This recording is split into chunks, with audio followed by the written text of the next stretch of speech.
समस्ते गप सुनिबा ठीक अछि ओ गप सुनिबा गोटे मांकड़ गप ता संगे गोटे बिलुआ गप मांकड़ आ बिलुआ गप जानछ मांकड़ बिलुआ गप जानि न सुनिबा समस्ते मन देगी दारे क्वेश्चन पचारि समस्ते कहइबो समस्ते सुन मन देगी के बदमाशी करिबो गोटे जंगल रे बहुत सारा माने एमती पशु पक्षी रहउथि जंगल में किए किए रहउथि पशु पक्षी सब को पशु पक्षी रहउथि कहिलो के कहबो जंगल रे किए किए रहउथि के कहबो तमे कहबो आ को तमे को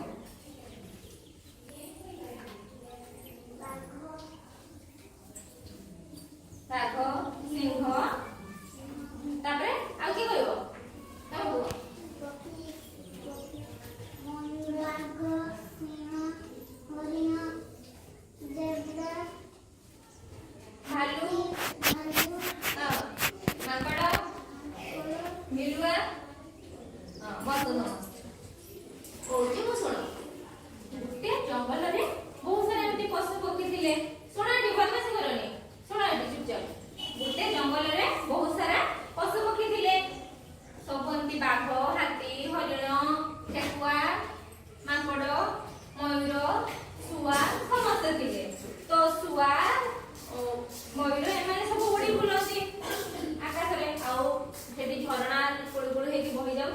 बहुत सारा हाथी बिलुआ समस्ते जानती होची सुनाटी सुनो बदमाशी करनी तो वो हाथी हरिण समस्ते होची जानती पानी पीवा पई से नदी थाए कि झरना थाए सेठी समस्ते पानी पीवा पई जानती सेही जंगल रे गोटे मांकड़ रे रहउतला मांकड़ रे ना कोन मंकी राम समस्त को मांकड़ रे ना कोन मंकी राम हां आ होची से जंगल रे आ गोटे बिलुआ देला से बिलुआ रे ना कोन बिलुआ रे ना होची फुलकी फुलकी बिलुआ रे ना कोन फुलकी हां से जंगल रे गोटे मांकड़ रे रहउतले आ गोटे चतुर बिलुआ रे रहउतला से बहुत बदमाश प्रकृति सुनो एठी से बहुत बदमाश प्रकृति सी तापर जंगल रे सब एमिति आसिला दिने होची माकड़ तार गछको गछ डेई डेई तार फल सब खाउताय से तापर बिलुआ जे देखिला पता ये तो एते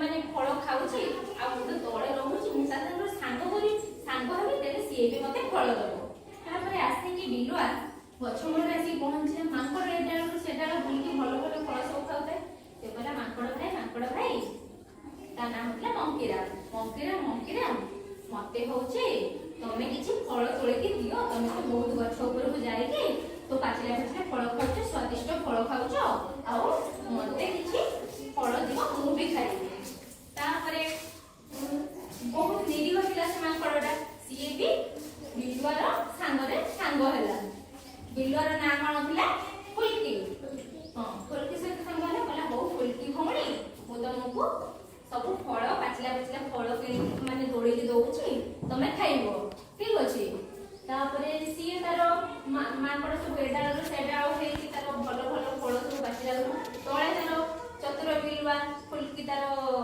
थाए से तारो पाचला फल सब तोड़ी के तळको दिए आ फुलकी खाउ थाए एमिति किछि दिन बीती गला तापरे एते माकड़ बिलुआ भलो सांग होई गले मंकीराम आ फुलकी जते भलो सांग होई गले तापरे ताको फुलकी गला मु याको नै जिबे तापरे या तो जेंति कि भलो से सांग से मते भलो से विश्वास करिवो तापरे गोटे गुंफा तळे जाई कि पहुंचीले गुंफा पाखरे तापरे फुलकी कहिला माकड़ भाई या भीतर बहुत सारा खजाना अछि माने बहुत सारा जिंस अछि आमे जदी या भीतर को जिबा आ आमे केबे खाद्य न खोजिले भी चलिबो या भीतर बहुत भलो भलो जिंस अछि खाइबा पई तापरे मंकी भी ता कथा मंकीराम भी ता कथा विश्वास कला फुलकीरो तापरे दुई जण सांग हेकी गले से गुंफा भीतर बसला बेले बहुत सारा एमती जीव जंतु मानकर सब साउंड सुबु थाए आ होची जेमती झरना पानी पडिला परे टप टप साउंड से डरी डरी के भीतर को गले भीतर जाई देखले तो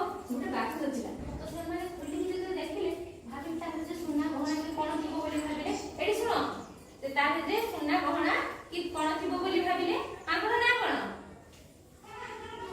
मंकीरा सुना एक बुढा कहूची सुनो तापर ता भीतर देखले गोटे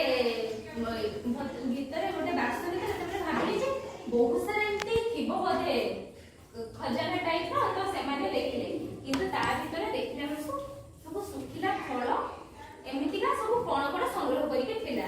ତ ମାଙ୍କଡ କହିଲା ଆମେ ଏତେ କଷ୍ଟ କରିକି ଭିତରକୁ ଆସିଲେ ଦେଖିଲା ବେଳକୁ ତ ଏଠି ତ କିଛି ନାହିଁ। ତାପରେ ଖାଲି ସେଇ ଶୁଖିଲା ଫଳ ଗୁଡା ଆମର। ତାପରେ ବିଲୁଆ ତାକୁ ତ ନେଇକି ଆସିଛି, ସିଏ ଆଉ କଣ କହିବ? ଖୋଲିକି କହିଲା ଯେ ବିଲୁଆ ଭାଇ ମାଙ୍କଡ ଭାଇ ଆମେ ଏଗୁଡାକ ଖାଇକି ଜୀବନରେ ଚାଲିଗଲା। ତାପରେ ସେମାନେ ସେଗୁଡାକ ନେଇକି ଖାଇକି ସବୁ ଆସିଲେ ବାହାରକୁ। ତାପରେ କିଛି ଦିନ ଏମିତି ବିତିଗଲା। ତାପରେ ମାଙ୍କଡ କହିଲା ଯେ ସେଇ ନଦିଆରେ ଗୋଟେ ଫଳ ଗଛଟେ ଅଛି, ଫଳ ଗଛରେ ଅଛି ହଉଛି ବହୁତ ସାରା ପାଚିଲା ପାଚିଲା ଫଳ ହେଇଛି। ତାପରେ ଫୁଲକି ବି ଶୁଣିଲା। ଫୁଲକି କିଏ? ବିଲୁଆଟେ। ହଁ, ତ ସିଏ ବି ଶୁଣିଲା, କହିଲା ହଉ ମାଙ୍କଡ ଭାଇ ଆମେ 2 ଜଣ ଯାକ ଯିବା ସେଠୁ ଫଳ ତୋଳିକି ଖାଇକି ଆସିବା, ଠିକ ଅଛି। ତାପରେ ସେମାନେ ଗଲେ ଫଳ ତୋଳିବା ପାଇଁ। ଯେତେବେଳେ ଗଲେ ମଝି ରାସ୍ତାରେ ବିଲୁଆ କହିଲା ମୁଁ ମାଙ୍କଡକୁ ତ ନେଇ ଆସିଲି, ଏଇଠି ଯଦି ମୁଁ ୟାକୁ ମାରିଦିଏ ତାହେଲେ ହଉଛି ମୁଁ ଯାଇକି ଶୁଣ ତମେ ଏଠି ଶୁଣ, ତାପରେ ମୁଁ ଯାଇକି ସେଠି ସବୁ ଫଳ ଖାଇପାରିବି, ପାଚିଲା ଫଳ। ତ ସିଏ ସେଇପାଇଁ ଗଲା।